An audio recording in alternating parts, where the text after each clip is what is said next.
नमस्कार दोस्तों, स्वागत है आपका हमारे YouTube चैनल पर जिसका नाम है परीक्षिता एकेडमी।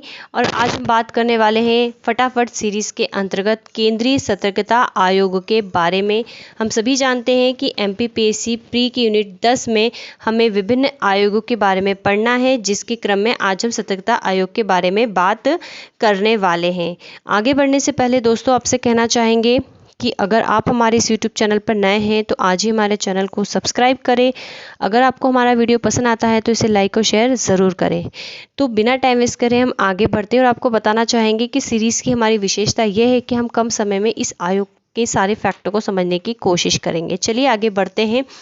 और आगे बढ़ने से पहले आपसे बताना चाहेंगे कि इसके पहले हम जितने भी संवैधानिक आयोग हैं, जैसे भारत निर्वाचन आयोग, मध्य प्रदेश निर्वाचन आयोग, केग, UPSC, MPPSC, STSC और OBC आयोग, ये सभी संवैधानिक आयोग थे, अर्थात संविधान में इनका प्रावधान है। और अब जो हम आयोग जितने भी पढ़ने वाले हैं, जैसे सतर्कता आयोग, सूचना आयोग, NGT, महिला आयोग, बाल संरक्षण आयोग, खाद्य संरक्षण आयोग, इसके अलावा मानवाधिकार आयोग, नीति आयोग, ये सभी जो है सांवैधिक निकाय है, ठीक है, अर्थात संसदीय अधिनियम के द्वारा इनका गठन किया गया है। तो हमें सबसे पहले ये पॉइंट याद रखना चाहिए कि इसका नेचर किस प्रकार का है। तो इसका नेचर जो है वो सांवैधिक प्रकार का है, किसका? सतर्कता आयोग का। चलिए अब आगे बढ़ते हैं, बैक टू बैक बात करते हैं। गठन की बात करें तो इसका गठन जो है 11 फरवरी 1964 को किया गया है, संथानम समिति की सिफारिश पर, एक गैर वैधानिक और गैर संवैधानिक निकाय के रूप में। सतर्कता का बेसिकली मीनिंग यही है कि ये जो है भ्रष्टाचार से संबंधित मुद्दों को देखता है, ठीक है। हमें सबसे इम्पॉर्टेंट फैक्ट ये याद रखना है। चलिए सांवैधिक दर्जे की बात करें तो केंद्रीय सतर्कता आयोग अधिनियम 2003 के द्वारा इसे सांवैधिक दर्जा दिया गया, अर्थात संसदीय अधिनियम के द्वारा इसे सांवैधिक दर्जा दिया गया है। मुख्यालय की बात करें नई दिल्ली में है। संरचना की बात करें तो एक अध्यक्ष, 2 या 1 सदस्य। हालांकि सदस्य के बारे में कहा जाता है जो सेंटेंस है अधिनियम में कि इसमें 2 से ज़्यादा सदस्य नहीं होने चाहिए। तो 1 सदस्य भी हो सकता है या 2 सदस्य भी हो सकते हैं, लेकिन 2 से ज़्यादा सदस्य नहीं होंगे। कुल मिलाकर बात करें तो ये एक 3 सदस्यीय संरचना है। इसमें एक अध्यक्ष होता है, 2 या 1 सदस्य होते हैं। चलिए अब इसकी सदस्यों और अध्यक्ष की बात करें तो जो इसकी नियुक्ति है वो राष्ट्रपति के द्वारा की जाती है on the recommendation of a committee. एक कमिटी की सिफारिश के आधार पर राष्ट्रपति के द्वारा की जाती है। और उस कमिटी में कौन होते हैं? तो होते हैं भारत का प्रधानमंत्री, भारत का होम मिनिस्टर, केंद्र का होम मिनिस्टर अर्थात गृह मंत्री, और लोकसभा में विपक्ष का नेता जो होता है। 3 सदस्य होते हैं और ये जो भी निर्णय लेते हैं कि इस फलाने व्यक्ति को अध्यक्ष सदस्य बनाया जाना चाहिए, उसे राष्ट्रपति अपॉइंट करता है। संवैधानिक आयोग में हमने देखा है कि राष्ट्रपति जिसे चाहे उसे अपॉइंट कर सकता है, लेकिन यहाँ पर जो है कमिटी की सिफारिश पर जो है राष्ट्रपति अपॉइंट करता है। तो हमें इस बातों को विशेष तौर पर ध्यान रखना है। हो सकता है क्वेश्चन पूछा जाए कि निम्न में से कौन उस कमिटी में शामिल नहीं है, जिसमें 3 ऑप्शन हो या फिर राज्यसभा में विपक्ष का नेता भी ऑप्शन हो, तो वो हमारा आंसर होगा। तो इस तरीके से हमें चीज़ों को समझने की आवश्यकता है। क्वेश्चन कैसे भी आ सकते हैं। कार्यकाल की बात करें तो 4 साल या 65 साल जो होता है इसका कार्यकाल होता है। चलिए यहाँ पर एक विशेष बात आपको और बताना चाहेंगे कि जो अध्यक्ष होता है उसे कहा जाता है मुख्य सतर्कता आयुक्त, ठीक है। अध्यक्ष के आगे मुख्य वर्ड जुड़ जाता है और जो सदस्य होता है उसको कहते हैं ओनली सतर्कता आयुक्त। चलिए पद विमुक्ति कौन कर सकता है या फिर इन्हें अपना त्यागपत्र देना हो तो ये राष्ट्रपति को दे सकते हैं, और राष्ट्रपति इन्हें जो है अपने पद से हटा सकता है, ठीक उसी प्रकार जिस प्रकार से UPSC के मेंबर्स को हटाता है। प्रथम अध्यक्ष की बात करें तो NS राव जो है इसके प्रथम अध्यक्ष के हैं। केंद्रीय सतर्कता आयुक्त के वेतन भत्ते व सेवा शर्तें जो है किसके समान होते हैं? बहुत इंपॉर्टेंट है, संघ लोक सेवा आयोग के अध्यक्ष के समान होते हैं।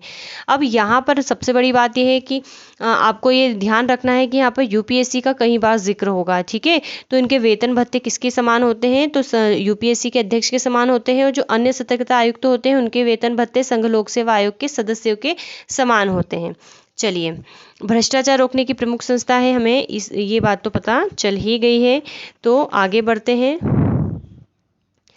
और बात करते हैं योग्यता की। अब जो अध्यक्ष है और जो सदस्य हैं उनमें क्या योग्यता होनी चाहिए, ये भी काफ़ी इम्पॉर्टेंट है।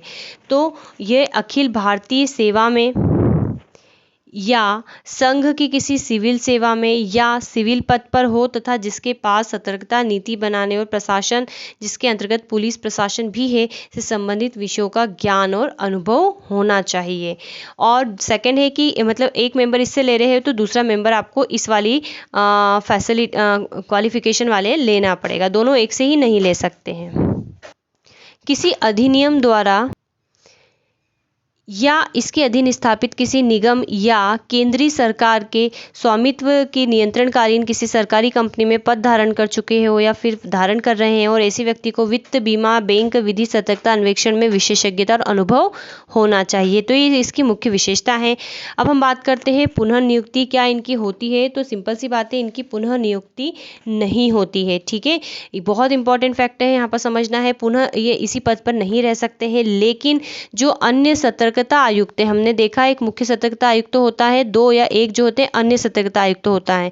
तो जो अन्य सतर्कता आयुक्त होते हैं वो मुख्य सतर्कता आयुक्त बन सकते हैं, लेकिन कुल मिलाकर 4 वर्ष से अधिक नहीं होना चाहिए और ये पुनः नियुक्ति के हकदार नहीं होते। आई थिंक ये फैक्ट आप समझ गए होंगे। त्यागपत्र की बात करें तो राष्ट्रपति को देते हैं और पद से अगर इन्हें हटाना है तो कौन हटाता है, तो भारत का राष्ट्रपति हटाता है। ठीक उसी प्रकार जिस प्रकार से यूपीएससी के अध्यक्ष सदस्य को हटाया जाता है। और क्या उसका बेस क्या होता है हटाने का, तो वही नॉर्मल सी चीज़ है कि यदि वो दिवालिया घोषित हो जाए, नैतिक चरित्रहीनता के कारण किसी अपराध में दोषी पाया जाए, कार्य क्षेत्र में अन्य जगह वेतन वृद्धि में लगा रहे, मानसिक या शारीरिक कारणों से कार्य करने में असमर्थ हो, यदि वह कोई आर्थिक या इस प्रकार के अन्य लाभ प्राप्त करता है जिससे आयोग के कार्य में पूर्वाग्रह युक्त हो, दुराचार व असक्षमता के आधार पर अर्थात कदाचार के आधार पर इसे पद से जो है हटाया जा सकता है।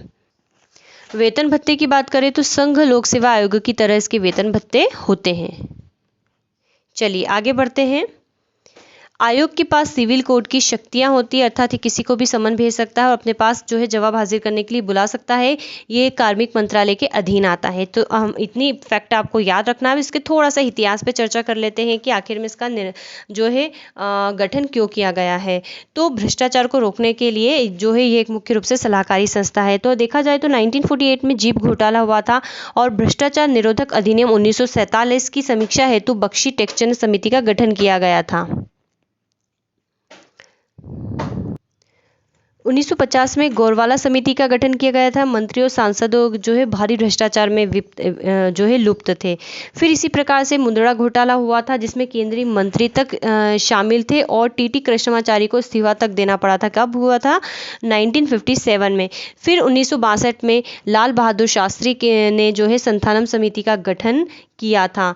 तो संथानम समिति की रिकमेंडेशन पे जो है इसका आयोग का गठन हुआ है, जिसमें जो संथानम समिति थी इसमें एक अध्यक्ष था, 4 सदस्य थे जो मुख्य रूप से सांसद थे और 2 वरिष्ठ अधिकारी थे। तो इन्होंने जो रिकमेंडेशन दी थी उसके आधार पर जो है सतर्कता आयोग का गठन किया गया था। तो इस प्रकार से फाइनली जो है 11 फरवरी 1964 को इसका आयोग का गठन किया गया था। तारीख भी याद रखना है।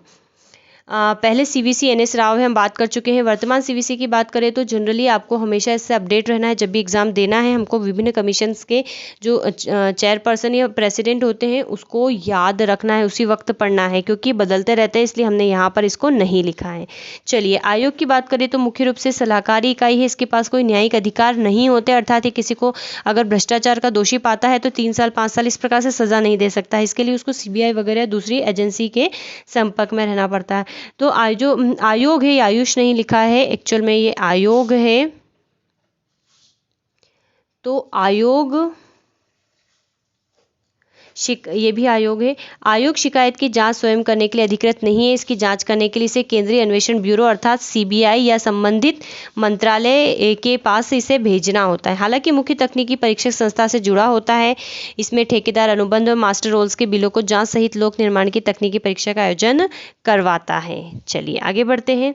केंद्रीय सतर्कता आयोग जो है का अपना सचिवालय, ठीक है, ये पटना नहीं अपना है, अपना सचिवालय मुख्य तकनीकी परीक्षक शाखा तथा विभागीय जांच के लिए आयुक्तों की शाखा होती है। सचिवालय की बात करें तो इसमें एक सचिव, संयुक्त सचिवगण, उप सचिवगण, अपर सचिवगण तथा कार्यालय कर्मचारी होते हैं। CDI एक होता है जिसको हम बोलते हैं कमिश्नर्स फॉर डिपार्टमेंट इंक्वायरीज, जांच अधिकारियों के रूप में कार्य करता है जो कि लोक सेवक के विरुद्ध कार्रवाई की मौखिक जांच पड़ताल करता है। चलिए कार्यक्षेत्र की बात करें तो ये किस किस के भ्रष्टाचार को देख सकता है, तो अखिल भारतीय सेवा के सदस्य, ग्रुप ए के अधिकारी, सार्वजनिक क्षेत्र में किसी रैंक 5 के ऊपर के अधिकारी, आरबीआई, नाबार्ड, सिडबी के ग्रेड डी और इससे ऊपर के अधिकारी, साधारण बीमा कंपनियों के प्रबंधक तथा इससे ऊपर के स्तर के अधिकारी, एलआईसी के वरिष्ठ डिविजनल प्रबंधक तथा इससे ऊपर के अधिकारियों, गवर्नमेंट ऑफ इंडिया, जीओआई का मतलब है गवर्नमेंट ऑफ इंडिया अर्थात भारत सरकार के डीए पैटर्न पर 8,700 प्रतिमाह से अधिक का वेतन लेने वाले अधिकारियां जो है इसके कार्य क्षेत्र में आते हैं।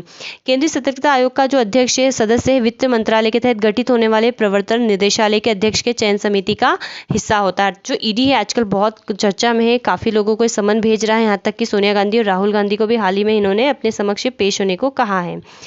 तो इसके जो चयन समिति होती है उसमें जो है अध्यक्ष के चयन समिति का जो है ये हिस्सा होते हैं। और इसके अलावा यहाँ पर हम बात करेंगे, जब सतर्कता आयोग की बात आए तो आपको ये 3 अधिनियम विशेष रूप से याद रखना है। हो सकता है एग्जाम में पूछा जाए कि भ्रष्टाचार निवारण अधिनियम किस वर्ष पारित हुआ था, और इस प्रकार से 4 ऑप्शन रहेंगे, तो हमें ध्यान रखना है 1988 इसका इंपॉर्टेंस है और इस प्रकार के क्वेश्चंस बनते हैं। मनी लॉन्ड्रिंग प्रिवेंशन अधिनियम की बात करें तो ये 2002 में आया था, और विसल ब्लोअर प्रोटेक्शन एक्ट जो है की बात करें तो 2011 में आया था, और सतर्कता आयोग जो है इससे संबंधित होता है, अर्थात इन अधिनियम के अंतर्गत आने वाले जो भी कार्रवाई की प्रक्रिया का हिस्सा होता है, तो ये हमें याद रखना है।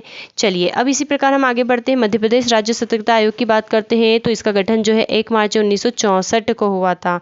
वहाँ पर कब हुआ था, तो 11 फरवरी को हुआ था, और फिर यहाँ पर 1 मार्च को जो है मध्य प्रदेश में सतर्कता आयोग का गठन हुआ। इसमें मुख्य सतर्कता आयुक्त तथा उप सतर्कता आयुक्त होते हैं। तो इतनी बातें हमें विशेष रूप से जो है इसके बारे में ध्यान रखनी है। हमने कम समय में आपको ज़्यादा फैक्ट कवर करवाने की कोशिश की है, बस अब यहाँ पर एक ही पॉइंट छोड़ा है कि जो वर्तमान सीवीसी है, जिसको हम बोलते हैं सेंट्रल विजिलेंस कमिश्नर, वो आपको पढ़ के जाना है। हम हालांकि इसके ऊपर एक वीडियो एग्जाम से पहले लेकर आएंगे।